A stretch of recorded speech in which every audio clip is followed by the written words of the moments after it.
Carleton's raid was a British raid led by Major Christopher Carleton during the American War of Independence, conducted in fall 1778 from the province of Quebec against targets in upstate New York and the Vermont Republic. Prelude. On October 24, 1778, with snow already on the ground but before Lake Champlain had frozen, a fleet of ships left Ilonoix for the southern part of Lake Champlain. The ships were the HMS Carleton and HMS Maria, both of which had fought at the Battle of Valker Island in 1776. I propose to send a respectable party, which will be covered by some ships and gunboats, and that it shall be as late as possible in going out, as the damage it may then do the enemy will be irreparable this season. Frederick Haldimand, governor of Quebec. They were supported by 2 gunboats and many bateaux.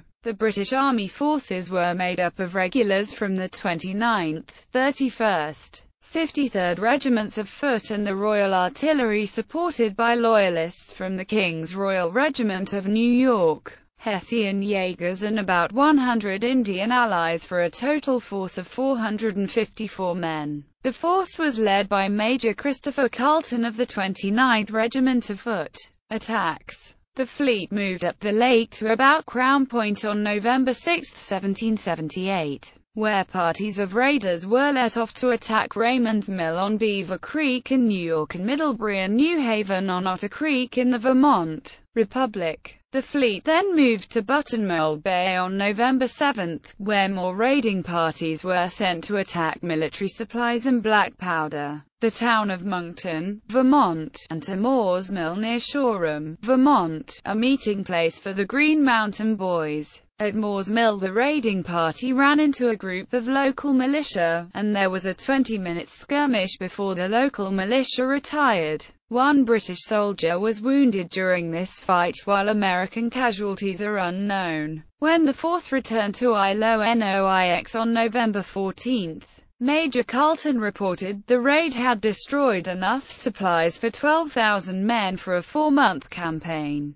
This included 1 sawmill, 1 grist mill, 47 houses, 48 barns, 28 stacks of wheat and 75 stacks of hay. Over 80 head of cattle were captured and brought back to Quebec. Also 39 prisoners were taken to Saint-Jean-sur-Richelieu and 40 to Quebec City overland through northern Vermont by Indians. The only Continental Army units in the area were Whitcomb's Rangers at Rutland, Vermont, and Seth Warner's Green Mountain Boys at Fort Edward. The raid had been expected by the American forces, but the raid was so late in the year that almost all the forces had gone into winter quarters and were not in a position to stop the raid. The British losses during the raid were 1 man killed by a falling tree, 1 bateau lost with 17 men on the lake on the return voyage to Ilonoix, and 1 wounded at the fight at Moore's Mill. This raid was followed up in 1780 by multiple raids called the Burning of the Valleys, with Major Carleton leading a force down Lake Champlain again, while Sir John Johnson led a force in the Mohawk and Schoharie Valley, and Lieutenant Houghton leading a raid towards the Connecticut River in the Royalton Raid.